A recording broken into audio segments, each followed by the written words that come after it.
Júnias e Priscila eram apóstolas? Quando a gente fala de mulheres em liderança na igreja primitiva, um nome surge quase que instantaneamente: Júnias. A discussão toda sobre se ela era ou não apóstola é um campo de batalha teológico já faz séculos. Mas e se o foco todo em Júnias estivesse nos fazendo perder um quadro um pouco maior? E se ela não estava sozinha para construir um argumento bem mais detalhado, e eu diria até audacioso, para outra figura feminina como apóstola, Priscila? Vamos desempacotar as evidências, uma por uma. Como as Escrituras são usadas para construir esse caso? Que conexões são feitas? E no final, como isso tudo se amarra numa visão teológica maior sobre o ministério? O objetivo é entender a arquitetura do argumento sem necessariamente concordar com ele. Preparado? Vamos mergulhar nisso. Todo bom caso começa com a pista mais conhecida.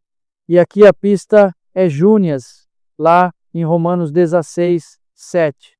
Paulo escreve: está nas expressões notáveis entre os apóstolos. O argumento é que a gramática grega aqui sugere que eles não eram só bem vistos pelos apóstolos como se fossem, sei lá, fãs famosos. A leitura é que se propõe que eles eram membros proeminentes do grupo dos apóstolos. É como dizer que alguém é notável entre os jogadores da seleção. Para ser notável entre eles, a pessoa precisa primeiro fazer parte do time. Faz todo sentido se darmos muito peso ao fato de serem companheiros de prisão de Paulo, certo? Isso não é só um detalhe biográfico, de jeito nenhum. É uma credencial de campo, uma prova de que eles estavam no mesmo nível de risco e de comprometimento. Ser preso com Paulo não era para qualquer um, imagino que não. Significava que você estava na linha de frente, engajado no mesmo tipo de trabalho missionário, de alto impacto. Que bom que constantemente colocava Paulo em apuros com as autoridades. Isso os coloca no mesmo círculo de operação, não só no mesmo círculo social, mas aí entra a primeira grande controvérsia. Baseia-se todo o argumento de outras mulheres na premissa de que Júnias era sem dúvida uma mulher. Mas a gente sabe que existe um debate acadêmico se o nome é masculino Júnias ou feminino Júnias. Consolido a esse ponto de partida? Sim, mas de forma bem breve, menciona-se que, por séculos, a tradição interpretou o nome como masculino, mas que estudos mais recentes, de pais da igreja e da linguística, favorecem, e muito, a forma feminina Júnias.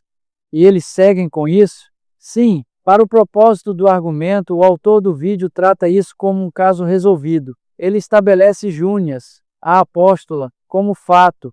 É uma escolha deliberada para poder fazer a pergunta seguinte: se já temos uma, por que paramos de procurar? Quem mais está aí, escondido à vista de todos? Então, Júnias não é o destino final, mas a porta de entrada.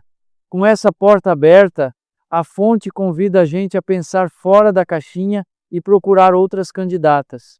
E é aí que o nome de Priscila surge com força total. É aqui que a investigação realmente começa. O caso de Priscila é, na verdade, muito mais forte e multifacetado do que o de Júnias. A primeira peça de evidência vem de Atos, capítulo 18. Paulo está saindo de Corinto e o texto diz que ele leva Priscila e Áquila com ele, mas os deixa em Éfeso. O que, à primeira vista, parece uma simples carona que acabou mais cedo para o casal. A leitura proposta é que isso foi uma decisão estratégica de altíssimo nível. Éfeso não era uma cidade qualquer, era um centro nevrálgico, cultural, religioso. Paulo não deixaria um casal de amigos ali por acaso. Ele os implantou como uma equipe apostólica, com uma missão específica: estabelecer os fundamentos da igreja naquele lugar estratégico. Esse ato de fundar igrejas é apresentado como uma das funções primordiais de um apóstolo, então, eles não foram deixados para trás. Foram posicionados. É quase uma jogada de xadrez, não um detalhe de viagem. E isso já nos leva para a segunda evidência, que acontece logo depois em Éfeso. O famoso encontro com Apolo, ainda em Atos 18, Apolo é descrito como um homem eloquente, poderoso nas Escrituras, mas que conhecia só o batismo de João. O versículo 26 diz que Priscila e Áquila, ao ouvi-lo, o levaram à parte e lhe explicaram com mais exatidão o caminho de Deus. E o que eles destacam? Porque assim, explicar o caminho de Deus pode soar como um estudo bíblico em casa.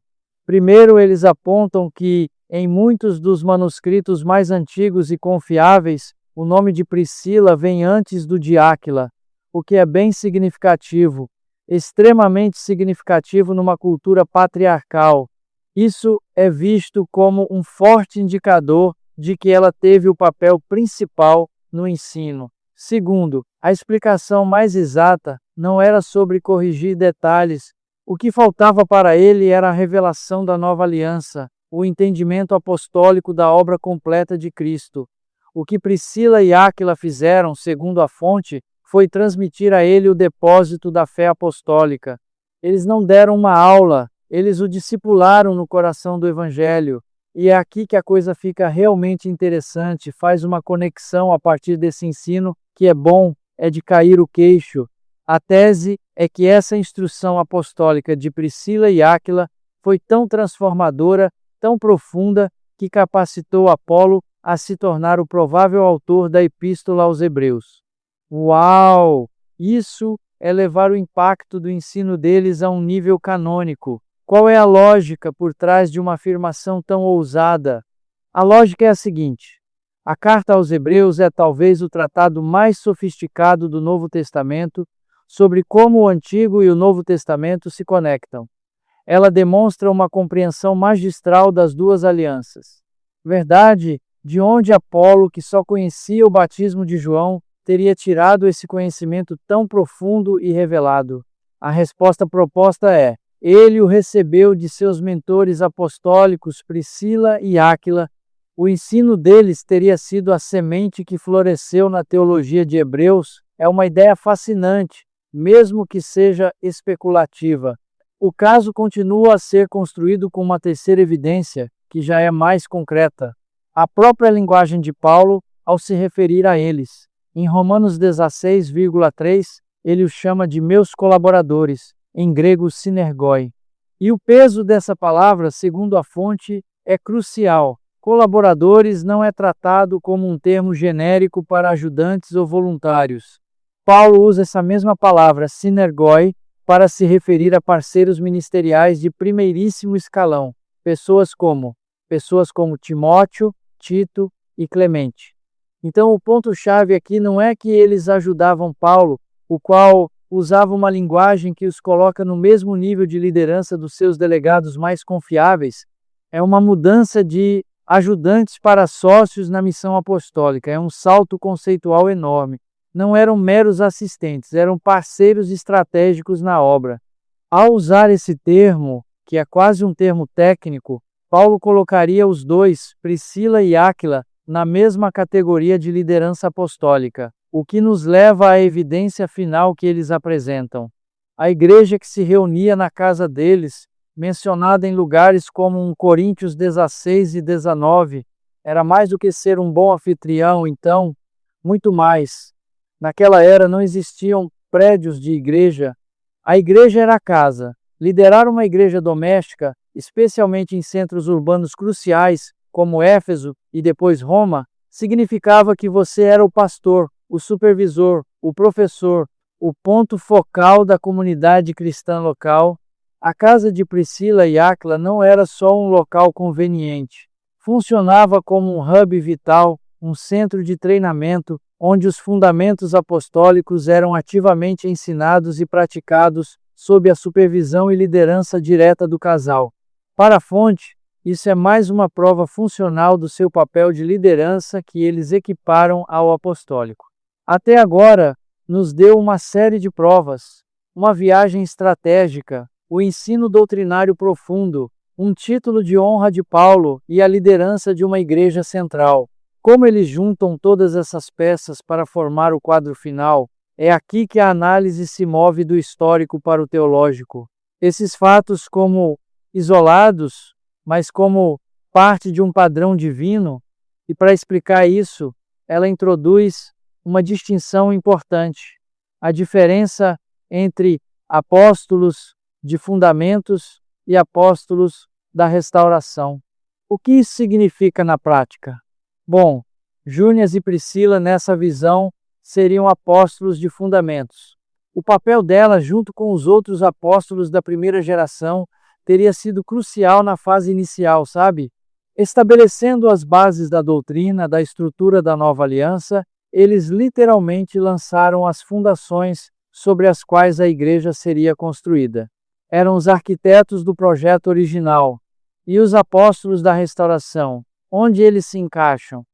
Os apóstolos de hoje, segundo essa perspectiva, teriam um papel diferente. A função deles não seria criar novas doutrinas ou lançar novos fundamentos, mas sim restaurar a igreja, chamá-la de volta aos princípios e práticas estabelecidos pelos primeiros apóstolos. Seriam como mestres de obras de restauração, que estudam as plantas originais para consertar o que se desviou. E o que é crucial para a fonte, essas plantas originais incluem a liderança feminina no seu mais alto nível. Isso parece ser a espinha dorsal de todo o argumento, então. Reconhecer Priscila e Júnias não é só corrigir um registro histórico, mas validar um princípio teológico muito maior sobre a restauração do ministério feminino na nova aliança.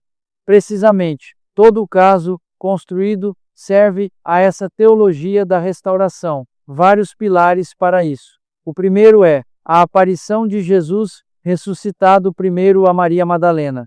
Isso não é visto como um acidente, mas como um ato divino intencional. O primeiro passo para reverter as consequências da queda de Eva e comissionar uma mulher como a primeira apóstola da ressurreição. E como a nova aliança se encaixa nisso? A nova aliança redefine radicalmente o papel da mulher. Ela sai de uma posição que descreve como de subserviência, imposta pela queda, para a posição original de ajudadora idônea, que não significa assistente, significa uma parceira essencial, correspondente. Essa parceria é restaurada em Cristo. Além disso, a fonte valoriza traços que chama de sensibilidade feminina e a capacidade de multitarefa. Não como estereótipos, mas como dons divinos valiosos para a obra, a mulher recebeu de Deus o fazer 20 coisas em um só momento, vendo isso como uma força ministerial, e finalmente o argumento sobre o acesso ao poder espiritual, certo? O autor rejeita explicitamente qualquer interpretação que sugira que apenas homens podem realizar as obras maiores mencionadas no Evangelho de João. A defesa é que na nova aliança as mulheres têm acesso igual a essa capacidade ministerial e ao poder do Espírito Santo para operar em dons e liderança. Então, para amarrar tudo, parte da afirmação de Júnias, mas rapidamente se aprofunda para construir um caso bem multifacetado para Priscila. Usa as viagens, o papel dela como mestre de doutrina, o título dado por Paulo, a liderança da igreja doméstica, e tudo isso é inserido numa teologia maior que vê o reconhecimento dessas mulheres como um passo essencial na restauração do plano original de Deus. É uma síntese perfeita do argumento, e o que é fascinante em seguir essa linha de raciocínio, independentemente de a gente concordar ou não com todas as conclusões, é como ela nos força a reexaminar os textos. A gente percebe que a maneira como lemos as Escrituras nunca é neutra, é sempre influenciada pelos nossos pressupostos. O exercício não é só sobre o que o texto diz, mas sobre as perguntas que fazemos a ele. Essa talvez seja a reflexão final que o material nos deixa. O ponto mais provocativo não é apenas a pergunta: foram ou não apóstolas? A questão maior é: o que mais a gente pode estar perdendo que outras figuras, outras histórias dentro das Escrituras ou da história da igreja poderiam ser vistas de uma forma completamente diferente se nós simplesmente mudássemos as lentes com o que lemos? Fica no ar essa provocação. Até que pontas narrativas dominantes que nos foram transmitidas por séculos podem ter ofuscado outras contribuições e outras lideranças que sempre estiveram lá, esperando para serem redescobertas.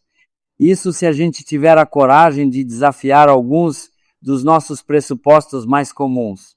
É uma pergunta que vai muito além de Priscila e Júnias.